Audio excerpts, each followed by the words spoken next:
अंदर एनडीए की सरकार तो बन गई है, सबको लग रहा है कि बिहार में एनडीए की सरकार बहुत बढ़िया काम कर रही है, लेकिन एक तरफ नीतीश कुमार अलग ही एक्शन मोड में नजर आ रहे हैं, दूसरी तरफ सम्राट चौधरी अलग ही। अब रोहिणी आचार्य ने भी उस पर बवाल काट दिया। उन्होंने ट्वीट करके लिख दिया कि महिला जब मायके जाती है तो उसके लिए भी एक नियम बनाइए।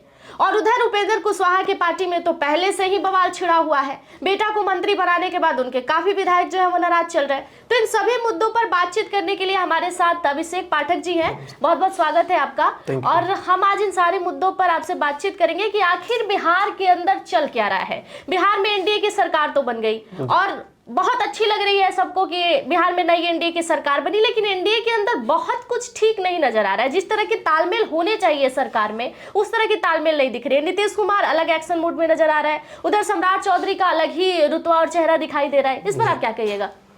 जी देखिए, नीतीश कुमार का एक्शन मोड में आना, ये तो मेरे ख्याल से नीतीश कुमार एक था कि इस इलेक्शन के बाद बहुत लोग ऐसा उसको कह लें कि भविष्यवाणी कर रहे थे कि भाई नीतीश कुमार जब आएंगे, मतलब नीतीश कुमार तो मुख्यमंत्री बनेंगे ही नहीं, लेकिन नीतीश कुमार मुख्यमंत्री भी बने और बनने के बाद वो लगातार काम में, मेरे ख्याल से अभी पूरे एनडीए में उतना एक्टिव कोई नहीं है। वो एज ए मुख्यमंत्री काम कर रहे हैं, लगातार दौरे पे निकल रहे हैं, जा रहे हैं, आ रहे हैं।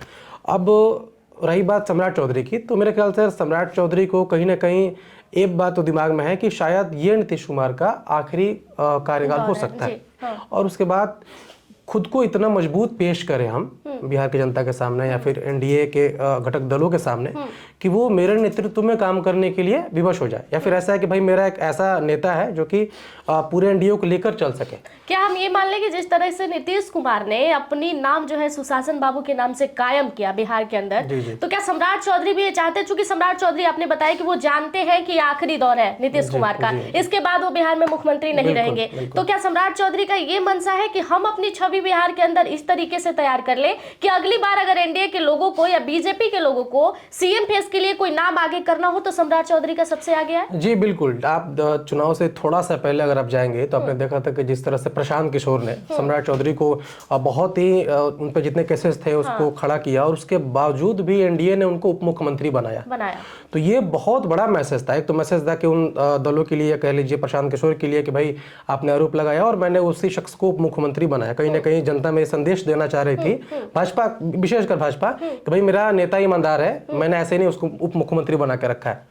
दूसरी बात है कि सम्राट चौधरी को अंदर से ऐसा फीलिंग कह लीजिए, या फिर ऐसा है कि जो राजनीतिक घटनाक्रम आप शुरू से देख लीजिए, तो आप जब भी किसी कार्यक्रम में एक चीज़ आपने नोटिस किया होगा कि आप चुनाव से जस्ट पहले और चुनाव के बाद भी नीतीश कुमार और सम्राट चौधरी इवन की गाड़ी भी शेयर करते हैं।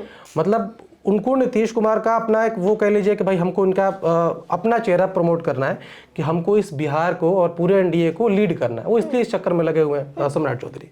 सम्राट चौधरी बिहार में बुलडोजर भी चलवा रहे हैं। आपको लग रहा है कि जिस तरह से वो बुलडोजर बाबा के नाम से बिहार में अपनी छवि बना रहे हैं, सुशासन बाबू की सरकार या सुशासन बाबू का नाम अगर ये लगातार 2-3 सालों तक भी चला, बुलडोजर की सरकार, तो आपको नहीं लगता सुशासन बाबू का नाम कहीं ना कहीं तो धूमिल जरूर हो जाएगा? ये देखिए, मेरा इस पे कंसर्न है कि जो सुशासन बाबू ने इस बिहार में एक लकीर खींची है विकास की। अगर आप अभी तो थोड़े से एक्टिव कम है, मेरे ख्याल से 3 साल कह लीजिए 4 साल, हम सबने इस बिहार को बढ़ते हुए और बदलते हुए देखा है। चाहे आप अपने अगर हृदय पर हाथ रखकर किसी से पूछिए इस बिहार में बदलाव को, तो अगर अकेला कोई विकास पुरुष होगा तो वो नीतीश कुमार होगा। और वो सच में सुशासन उन्होंने लाया, स्थापित किया। जिस तरह से अराजकता थी कुछ सालों पहले यहाँ पे, मुझे ऐसा लगता है कि अभी उस लकीर को देखिए, एक क्या प्लस पॉइंट है नीतीश कुमार के साथ कि नीतीश कुमार जब भी उन्होंने विकास किया, यहाँ पे कुछ भी ऐसा कोई भी हार्डकोर काम नहीं किया है। आप रिलीजन बेस्ड काम कह लीजिए, कुछ एजेंडाओं पर नीतीश कुमार, चूंकि भाजपा हार्डकोर हिंदुत्व वाली पार्टी है, उसके बाद भी नीतीश खुद को उससे अलग हमेशा शुरू से हमेशा उस इमेज से अलग रहा है। उन्होंने हार्डकोर काम कभी नहीं किया है। लेकिन उसके पूरे उलट जो है सम्राट चौधरी, मतलब अभी आप उनका बयान सुन लीजिए, या फिर कोई भी इतना हार्ड एक्शन ले रहे हैं, इतना कड़ा एक्शन ले रहे हैं, जिससे ये समाज में मैसेज जा रहा है कि वो खुद को मतलब योगी आदित्यनाथ वाली छवि में बांधना चाहते हैं, प्रमोट भी करना चाहते हैं, प्रमोट भी कर रहे हैं कि भाई बेहतर है। उनका पोशाक देख लीजिए कि एक जो हमेशा भगवा पगड़ी, और मंत्री बनने के जस्ट बाद उन्होंने घर में रुद्राभिषेक करवाया, पूजन करवाया। एक तो उनको एकदम प्रॉपर है कि भाई हमको हार्ड कोर हिंदुत्व का नेता बनना है। एक मुरेठे के पीछे की एक और कहानी है, आपको मैं याद दिला दूं। मुरेठे के पीछे की कहानी ये थी कि जब नीतीश कुमार राजद के साथ थे तो उन्होंने कहा था कि जब तक मैं नीतीश कुमार को सीट से उखाड़ ना फेंकूं, सीएम पद से हटा ना दूं, तब तक मुरेठा नहीं खोलूंगा। अब वो चूंकि डिप्टी सीएम बन भी गए, फिर भी ये मुरेठा वो जो है वो बांध के रखे। तो कहीं अब उनकी मंशा ये तो नहीं है कि जब तक सच में मैं नीतीश कुमार की कुर्सी पर ना बैठ जाऊं तब तक फिर से मैं ये मुरेठा ना उतारूं? नहीं, ये हो सकता है, ये हो सकता है, लेकिन भाई कुछ चीज़ें हैं कि भाई घटक दल हैं साथ में, तो इन चीज़ों को मंशा को प्रमोट तो नहीं करना होता है। लेकिन ये बहुत अच्छी बात कही आपने कि अंदर अंदर तो मंशा है उनके। अभी मैंने सुना कि जो उनका मंत्रिमंडल है वो पता नहीं ऐसे शिफ्ट करवा के एकदम नीतीश कुमार के अगल बगल कहीं ऐसा रखना चाहते हैं, जो ऑफिस बन रहा है। तो उसमें ये चीज़ निकल कर आ रही है कि उसमें कोई संशय नहीं है कि, और ऐसा क्या होता है ना कि पार्टी ने भाजपा का जो पूरा प्रणाली, आप समझिएगा जो संगठन भाजपा काम करता है उसमें क्या है कि अचानक से किसी नेता को पकड़कर बोला कि भैया तुम मुख्यमंत्री बन जाओ। आपने अब देखिए दिल्ली में जो रेखा गुप्ता, कुछ ऐसा था ही नहीं। आप मध्य प्रदेश में देख लीजिए जो मोहन यादव जी हैं, उसके बाद रेखा गुप्ता को देख लीजिए दिल्ली में कोई चर्चा ही नहीं होती उन महिलाओं की या फिर उन पुरुषों की कि भाई ये नेता लीड भी कर सकता है इस प्रदेश को, लेकिन भाजपा पकड़ के लाके खड़ा कर देती है। बिहार में ऐसा पहली बार हुआ है। इससे पहले भी भाजपा के 2 उप मुख्यमंत्री थे पहले, उनको उन्होंने दोबारा मौका नहीं दिया, लेकिन विजय सिन्हा को और सम्राट चौधरी को दोबारा से मौका मिला। हाँ, दोबारा मौका मिला। इसमें कहीं ना कहीं ये अंतर मन इनका भी मजबूत हुआ होगा कि भाई पार्टी में मुझ पे विश्वास कर रही है। जिस तरह से आरोप और ये सब लगा था सम्राट चौधरी को, सबको ऐसा लग रहा था कि भाई सम्राट चौधरी इस बार शायद उप मुख्यमंत्री ना बने। तो इसके पीछे की कारण ये भी तो बताई जा रही है, वोटिंग के दौरान जैसे विजय सिन्हा पर गोबर फेंकने और सड़क के विरोध में जिस तरीके की टिका टिप्पणी, उनके साथ वीडियो भी देखा गया था कि वोट नहीं देंगे, आपने सड़क नहीं बनाया। दूसरी तरफ सम्राट चौधरी के ऊपर प्रशांत किशोर ने कई तरह के गंभीर आरोप लगाए। तो बीजेपी का कहीं ना कहीं ये भी था कि मेरे अगर उन लोगों को वो डिप्टी पद ना देते, डिप्टी सीएम का पद ना देते, तो बीजेपी के ऊपर लोगों का सीधा माइंडसेट जाता है कि इनके नेताओं में कुछ तो दिक्कत है, इसलिए इस बार भाजपा ने उन्हें नहीं। जी बिल्कुल, ये बहुत बड़ी बात की आपने, और यही बात है, ये बात हो भी नहीं सकता, यही बात है। कभी कभी क्या होता है कि पार्टी के छवि को बचाने के लिए जो राजनीतिज्ञ होते हैं अपने पार्टी के, फिर जो संगठन में अच्छे अच्छे पदों पे होते हैं, उनका एक मंशा होता है कि अगर मैंने इस नेगेटिव पॉइंट को और जो विपक्ष आरोप लगा रहा है इस चीज़ को अगर हमने प्रमोट कर दिया, फिर इसको ये मान लिया, एक्सेप्ट कर लिया, हटाने का पीछे ही कारण होता है ना भाई कि भाई ये तो आरोपी है या फिर इस पर हत्या का केस चला एक समय में, तो इसको हटा के फेंक दे। लेकिन उनको बैठाने का बस एक ही मकसद था कि तुम चिल्लाए, उसके बाद हम प्रचंड बहुमत से सरकार बनाए, उसके बाद हमारे वही नेता जिस पे तुम लगातार आरोप लगा रहे हो उसी को हमने उप मुख्यमंत्री फिर से बनाया।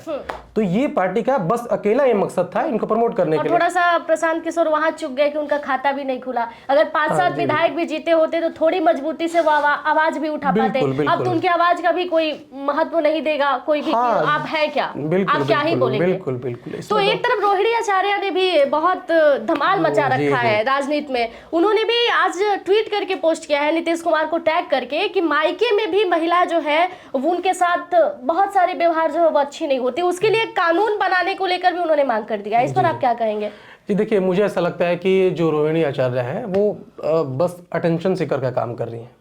मेरा ये हो सकता है कि बहुत बड़ा टर्मिनोलॉजी हो या फिर बहुत बड़ा वैकेब मैंने दे दिया यहाँ पर कि भाई वो टेंशन सीकर है, लेकिन इससे ज़्यादा वो कुछ काम नहीं कर रही है। अगर उनको सच में पार्टी के हित के बारे में सोचना होता, आरजेडी के हित के बारे में सोचना होता, उनको सच में वुमेन एम्पावरमेंट के बारे में सोचना होता, तो सोचिए ना कि आम चुनाव में 2024 के लोकसभा वाले चुनाव में पार्टी ने उनको लालू प्रसाद यादव का जो परंपरागत सीट है उससे वहाँ से लड़वाया, उसके बाद हार गए वहाँ से। उसके बाद पार्टी ने उनको यहाँ पे, आरजेडी ने यहाँ पे काम में रखा, उसके विधानसभा में वो जो अहमियत देनी चाहिए थी। देखिए एक बात तो और है कि जो अभी वर्तमान में जो भाई भतीजावाद का हर पार्टी, इससे कोई पार्टी वैसे छूता तो नहीं है, लेकिन खासकर जो बिहार में लालू प्रसाद यादव की जो पार्टी है, मुलायम सिंह यादव की उत्तर प्रदेश में पार्टी है, इन पार्टियों पर परिवारवाद का आरोप लगा रहता है। और जो भी पीआर टीम होता है या फिर जो भी वो क्या राजनीतिक उन लोगों के जो अपने लोग होते हैं, वो कहीं ना कहीं इन चीज़ों से कोशिश करते हैं कि बचे। अब आरजेडी को काउंट कर लीजिए कि ऑलरेडी वहाँ पे तेज प्रताप यादव को पहले बार विधानसभा चुनाव में इवन के मंत्री भी बनाया गया था, वो विधायक का चुनाव जीते भी थे। मीसा भारती ऑलरेडी मेरे ख्याल से अभी सांसद हैं भी। उसके बाद भी पार्टी इन चीज़ों से परहेज करती है, लेकिन इनको एक्टिव पॉलिटिक्स में आना था। अगर एक्टिव पॉलिटिक्स में आपको आना भी था तो उसके तौर तरीके होता है, आप जाएं, आप घर वाली चीज़ों को घर के लोगों के समक्ष बैठकर बात करें, विपक्ष के रोल में रहें। विपक्ष के रोल में अब आप इन चीज़ों को देख लीजिए कि एकदम से रोड पर लाकर आप, और पता नहीं है टर्मिनोलॉजी में भी शायद अच्छा ना हो, लेकिन इसको तमाशा ही कहेंगे, अटेंशन शिकर ही कहेंगे, इससे ये भी ज्यादा तो कुछ हो नहीं। सकता है कि हकीकत में ये सारी चीजें हुई हो रोहिणी आचार्य के साथ। देखिए अगर हो भी जाए, मान लीजिए एक बार कि हो भी जाए, जैसे इन्होंने तो ये आरोप लगाया था कि भाई हम पे चप्पल मारा गया, हमको बद्दी बद्दी गालियां देकर घर से भगा दिया गया, ये कहीं से भी तो सत्य नहीं लग रहा है। अगर मान लीजिए सत्य लग भी जाए, तो अगर आप सच में आरजेडी के हित चाहने वाले होते हैं तो ये आपके भी पार्टी के भाई बहुत सारे ऐसे लोग हैं, जैसे जगदानंद सिंह को आप पकड़ लेते, आप यहीं पे सुनील सिंह है, बहुत ऐसे लोग हैं जो पार्टी के बहुत ही क्लोज्ड हैं और पार्टी के घरेलू मुद्दे में भी जो पारिवारिक कलह वगैरह होता है वो हमेशा से वो लोग स्टैंड मतलब एक ढाल की तरह खड़े रहे। तो आपको ये तमाशा करने और ट्वीट करने से बहुत अच्छा था कि आप एटलीस्ट जाती, आप उन लोगों से बैठ के बात करती। ये अब देखिए ना, इस ट्वीट को अभी ये सब तमाशा उनको जब घर से निकले थे तो मेरा ख्याल 1.5-2 महीना होगा, इलेक्शन जीता और वो घर से निकल गए थे। आज ट्वीट करने का क्या मतलब था? आप आज देख लीजिए कि नेशनल मीडिया से लेके स्टेट मीडिया, हम और आप बैठकर इस मुद्दे पे बात कर रही हैं, तो चाहिए रोहिणी आचार्य को अटेंशन सिखा रहे हैं, अटेंशन उनको मिल रहा है। सिंगापुर में रहते हुए भी बिहार में वो अटेंशन चाहिए। हाँ, देखिए ना, वो पता न्यूज़ देखिए ट्रोल कर रहे हैं, आखिर है कौन, उनको इस तरह से प्रमोशन चाहिए और ये फ्री प्रमोशन मिल रहा है उनको। अभी लालू परिवार में उनकी जितनी भी बेटियां हैं, एक मीसा भारती को लोग जानता है, भाई पॉलिटिकली एक्टिव है वो। दूसरी रोहिणी आचार्य को पिछले आम सभा जो आम चुनाव हुआ लोकसभा वाला, उस टाइम से उन्होंने पूरे बिहार और प्रदेश में जानना शुरू किया। उसके बाद भी उनको अगर फ्री पॉपुलैरिटी चाहिए, अटेंशन सीकर के तो काम कर रही है ना। अभी 2-3 लड़कियां हैं जिन्हें लोग जानते ही नहीं, कुछ नहीं जानती हैं, वो अपने अपने हैं जहाँ काम कर रही हैं जी। तो एक तरफ देखिए तेजस्वी यादव के हार पे तो चर्चा हो नहीं रही है, क्योंकि सबको पता है कि महागठबंधन की हार जो है इस चुनाव में बहुत बुरी तरीके से हुई। इस वक्त अगर राजद की किसी भी मुद्दे पर बात हो रही है तो सबसे ज्यादा यही मुद्दा है कि रोहिणी आचार्य के साथ क्या हो रहा है, रोहिणी आचार्य ने क्यों किया ऐसा, रोहिणी आचार्य ने घर क्यों छोड़ा। हालांकि जब से ये सारे मामले हुए हैं, क्योंकि विधानसभा का सत्र जब शुरू हुआ तो शायद 1-2 दिन तेजस्वी यादव वहां पर गए, उसके बाद वो गए नहीं और शायद वो मजबूरी बस गए क्योंकि शपथ लेना था, स्पीकर का चुनाव होना था, तो वो भी बहुत ज्यादा निराश और फेस पर उनके वो चमक और जो चुनाव के पहले की जो तेजस्वी यादव दिख रहे थे वो अब नहीं दिख रहे। तो इसके पीछे भी आप रोहिणी आचार्य को मानते हैं कि कहीं ना कहीं और दबाने का काम रोहिणी आचार्य ने कर दिया तेजस्वी यादव को? नहीं, देखिए एक तो होता है, अगर हम आम जीवन में भी हैं अपने, अगर मान लीजिए आदमी चुनाव लड़ रहा है तो एक प्रकार से तो भाई युद्ध ही है, चलिए राजनीतिक युद्ध है, बहुत मेंटली प्रेशर आता है। किसी भी इवन की पंचायत चुनाव में चले जाइए तो जो वार्ड का चुनाव लड़ते हैं आदमी गाँव में एक टोले में, वो भी हार के बाद थोड़ा सा ये हो जाता है। अब उसमें सपोज कीजिए कि वो यहाँ के वो भाई सीएम बनना चाह रहा था इंसान, उसमें इतनी बुरी हार के बाद भी अगर अब पारिवारिक कलह उत्पन्न हो गया, मैं तो इन मामलों में सारे राजनेता जो कि परिवार और समाज दोनों के कला में भी खुद को ऐसे निखार रहे हैं, फिर स्टैंड लेकर खड़े हैं, मैं तो तेजस्वी यादव को इस मामले में बहुत वो मानता हूँ कि भाई वो आदमी स्टैंड लेकर खड़ा है कम से कम। नहीं तो आप देख लीजिए कि एक तो अब भाई बहन से क्या अपेक्षा लगाती है, पूरा राज्य एक समय था, ये जो रिजल्ट आने वाला था ना, रिजल्ट आने से थोड़ा 1-2 दिन पहले इनका पीसी हुआ था और इन्होंने ये कहा था कि भाई हम शपथ लेने वाले हैं मुख्यमंत्री बन के, 14 को तो हमारी सरकार आ रही है। अब समझिए ना कि इतना बड़ा कोई उम्मीद पाल के बैठा हुआ है, भाई राजनीतिक उम्मीद सब लोग पालता है जी बिल्कुल, और अपेक्षा भी थी। हाँ, अपेक्षा भी थी। और आप सोचिए ना कि अब तो भाई इतनी बुरी हार हुई, तो आप वही हम कह रहे हैं ना कि अगर रोहिणी आचार्य को अगर आरजेडी से उस समय आरजेडी की भलाई चाहती या फिर अपने कार्यकर्ताओं की भलाई चाहती तो इनको अभी ये वक्त था ना कि एकदम शांत रहें, आप अपने भाई के साथ जाएं, जो परेशानियां चल रही हैं बैठ के फिर से विचार विमर्श करें। आपको अगर कुछ संजय यादव से परेशानी है तो संजय यादव से परेशानी है तो इसका निराकरण है ना भाई, उसके बहुत सारे तौर तरीके हैं। ट्वीटबाजी करना और मीडिया में आके सब किसी का नाम उछालना, ये तो इंटेंशनली कह लीजिए या फिर खुद को अटेंशन सीकर बना करके भाई हमको पॉपुलैरिटी गेन करना है। अब लालू यादव रोहिणी आचार्य के सब करने के बाद अब लालू यादव के औलादों की बात करें तो एक तेजस्वी यादव, मीसा भारती और तीसरा किसका नाम पता है? तेज प्रताप। उसके बाद अगर सिंगल कोई लाइमलाइट में समय गेन कर रहा है रोहिणी आचार्य, अभी तो तेजस्वी यादव से ऊपर भी ट्रोल कर रही है, देख लीजिए। एक नाम और बिहार में बहुत चर्चा का विषय बना हुआ है, दीपक प्रकाश कुशवाहा जी। आरएलएम के उपेंद्र कुशवाहा के बेटा दीपक प्रकाश कुशवाहा जब से मंत्री बने हैं, ऐसा मानिए कि उनका एक मंत्री बनना तो एक अलग खुशी होगी, लेकिन एक दिन खराब होना वो अलग ही मैटर हो गया, क्योंकि एक के बाद एक लगातार उनकी पार्टी से लगातार खबरें आ रही हैं कि ये विधायक नाराज हो गए, वो विधायक नाराज हो गए, क्योंकि उनके पार्टी के विधायकों की भी अपेक्षा ये थी। सबसे पहले तो लोग ये सोच रहे थे कि वो हो ना हो अपनी बीवी को मंत्री बनाएंगे, स्नेहलता को, लेकिन उन्होंने सीधा ही दाव बदल दिया। वो शपथ ग्रहण के दिन अपने बेटे को लाके खड़ा कर दिए। पूरे विधायक जो है वो नाराज हो गए कि भाई हमें भी आप एक मौका दे सकते थे। तो आज उनके विधायक ने बाकायदे पोस्ट भी कर दिया, उसमें लिख दिया उन्होंने कि परिवारवाद का झंडा लेके आप बहुत दिनों तक नहीं चल सकते हैं और दोहरी नीति रख के आप राजनीति में बहुत लंबा नहीं चल सकते। इस पर आप क्या कहिएगा? देखिए, आपने एक बताया कि वो सब लोग ये मान के चल रहा था कि भाई स्नेहलता कुशवाहा को मंत्री बना दिया जाएगा। ये मान के लिए इसलिए भी चल रहे थे लोग कि आप जितनी भी रैलीज देख लीजिए, जैसे सासाराम में अभी अमित शाह का रैली हुआ था, उन्होंने बोला था कि भाई आप यहाँ से मंत्री को जिता कर भेज रहे हैं। तो ये तो लोग इसे मान रहे हैं। हाँ, पब्लिक ओपिनियन सुन रहे थे, हाँ, कि भाई हम मंत्री बना रहे हैं, यहाँ से मंत्री जिता रहे हैं। और शायद इस तरह से भी वहाँ के जो बहुत मजबूत ये नेता थे, क्या नाम, जो सासाराम से लड़े थे आरजेडी के टिकट से, सतेंद्र शाह, ये मजबूत नेता थे वहाँ से, जो राजनीतिक समीकरण था, उसके बाद उन्होंने इसको हराया। तो कहीं ना कहीं इसके पीछे भाई मंशा था कि हम स्नेहलता को एज ए मिनिस्टर जिता के भेज रहे हैं, मंत्री बना के भेजे। उसके बाद देखिए पूरा प्रोपेगेंडा शुरू कहाँ से होता है। जब आपने बोला कि भाई इनका तो दिन ही खराब चल रहा है, मंत्री बनने के बाद भी उन्होंने जो पहला बयान, अगर आपको याद होगा, तो उन्होंने मीडिया वाले ने पूछा कि भाई अब बचाना है, सब कैसे हुआ, और तो उन्होंने ऐसा कुछ बोला था कि ये तो आप पापा से पूछिए। तो ये थोड़ा सा इमेच्योर वाला उनका वो जो हुआ था, तब से ये ट्रोल कर रहे हैं। उसके बाद अभी तक जो चूंकि इनको भी 6 महीने के अंदर एमएलसी बनना ही बनना है, उसके लिए इनके विधायक को सपोर्ट चाहिए। और अभी आप सुन रहे हैं कि भाई अब आज जो ट्वीट आया है इनका, ये ट्वीट अपने आप में है तो परोक्ष रूप से रमेश्वर मेहता का है, तो परोक्ष रूप से, लेकिन ये डायरेक्ट है, प्रत्यक्ष रूप से। ये इसलिए है कि भाई सबको पता है कि चल क्या रहा है। ऊपर से उपेंद्र कुशवाहा का उस मामले में बयान भी आया था कि भाई हम इसलिए अपने बेटे को बना दिए मंत्री कि भाई जिसको बनाते हैं वो कहीं और चला जाता है, शिफ्ट होता है।